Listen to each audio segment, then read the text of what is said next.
Hello army, আশা করি সবাই ভালো আছো। তোমরা নিশ্চয়ই এই খবরটা পেয়ে খুবই খুশি হয়েছো। বিটিএস আবার কোরিয়ায় ফিরে এসেছে। অনেকদিন পর আমরা সবাই একসাথে 7 জনকে আবার দেখতে পেলাম। আর শুধু ফিরে আসাই না, সাথে এসেছে তাদের বড় comeback Arirang special comeback concert এবং সবচেয়ে গুরুত্বপূর্ণ বিষয় ওয়েভার্সের ফ্রি টিকিট। এই ভিডিওতে আমি তোমাদের সবকিছু পরিষ্কারভাবে ধাপে ধাপে বুঝিয়ে বলবো, তাই ভিডিওটি শেষ পর্যন্ত দেখো।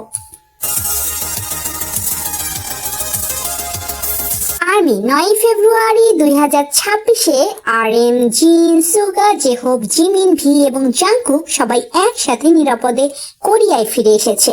এটা 2026 সালে তাদের দ্বিতীয় বিমানবন্দর আগমন, তাই এই মুহূর্তটা আর্মিদের জন্য অনেক স্পেশাল।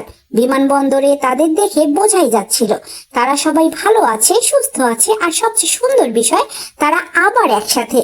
সোশ্যাল মিডিয়ায় এখন শুধু একটাই কথা, happy to see BTS back home safely. এখন আসি সবচেয়ে বড় খবরে। বিটিএস এর নতুন অ্যালবামের নাম আরিরাং। আর্মি, এই অ্যালবামটা সাধারণ কোনো অ্যালবাম না, এটা তাদের প্রথম ফুল গ্রুপ অ্যালবাম। মিলিটারি সার্ভিস শেষ করার পর আবার একসাথে ফিরে আসার গল্প। এই অ্যালবামে থাকছে প্রায় 14টি গান, যেখানে থাকবে বিটিএস এর অনুভূতি, তাদের পথ চলা আর আর্মিদের জন্য তাদের মেসেজ। তুমি ভাবো তো, কত বছর পর আমরা আবার পুরো বিটিএস এর অ্যালবাম পাচ্ছি। আরিরাং অ্যালবামের সাথে সাথে বিটিএস আয়োজন করছে একটি স্পেশাল কামব্যাক কনসার্ট। এটা কোনো সাধারণ কনসার্ট না আর্মি। লোকেশন সিওল, লাইভ দেখানো হবে নেটফ্লিক্সে। বিশ্বের যে কোনো দেশ থেকে আর্মিরা দেখতে পারবে। কিন্তু এখানে সবচেয়ে বড় চমক আছে আর্মি, এই কনসার্টের ফিজিক্যাল টিকিট ফ্রি। কিন্তু ফ্রি মানেই সবাই পাবে এমন না, এখানে ব্যবহার করা হচ্ছে ওয়েভার্স লটারি সিস্টেম। এখন তুমি মন দিয়ে শোনো, ওয়েভার্স ফ্রি টিকিট কিভাবে কাজ করে। প্রথমে তোমার ওয়েভার্স অ্যাকাউন্ট থাকতে হবে। ওয়েভার্সে গিয়ে কনসার্টের জন্য রেজিস্ট্রেশন করতে হবে। রেজিস্ট্রেশন শেষ হলে কোম্পানি লটারি চালাবে। যারা সিলেক্ট হবে তারা পাবে ডিজিটাল টিকিট বা QR কোড। এই টিকিট দিয়ে তারা সরাসরি কনসার্ট ভেন্যুতে ঢুকতে পারবে।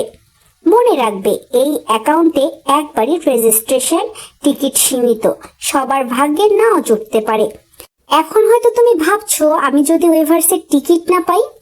চিন্তা করো না আর্মি, পুরো কনসার্ট নেটফ্লিক্সে লাইভ দেখানো হবে। শুধু নেটফ্লিক্সের সাবস্ক্রিপশন থাকতে হবে, বাংলাদেশ থেকেও দেখা যাবে। মানে ফিজিক্যাল টিকিট না পেলেও বিটিএস এর কামব্যাক তুমি মিস করবে না। এই কামব্যাক এখানেই শেষ না, আরিরাং এর পর বিটিএস শুরু করবে ওয়ার্ল্ড ট্যুর। অনেকগুলো দেশ, অনেকগুলো কনসার্ট, বিটিএস এর সবচেয়ে বড় ট্যুর। আর্মি, এটা স্পষ্ট 2026 সাল পুরাপুরি বিটিএস এরা। তাহলে আর্মি, আজকের ভিডিও থেকে তুমি কি জানলে? বিটিএস নিরাপদে কোরিয়া ফিরে এসেছে, নতুন অ্যালবাম আরিরাং আসছে, স্পেশাল কামব্যাক কনসার্ট, ওয়েভার্সের টিকিট ফ্রিতে পাওয়া যাচ্ছে, নেটফ্লিক্সে লাইভ দেখানোর সুযোগ রয়েছে। এখন তুমি বলো, কোন সদস্যকে আবার একসাথে দেখে সবচেয়ে ভালো লাগলো? তুমি ওয়েভার্স টিকিটের জন্য রেজিস্ট্রেশন করবে? কমেন্টে তোমার অনুভূতি লিখো। ভিডিওটি ভালো লাগলে লাইক দাও, শেয়ার করো আর চ্যানেলটি সাবস্ক্রাইব করো।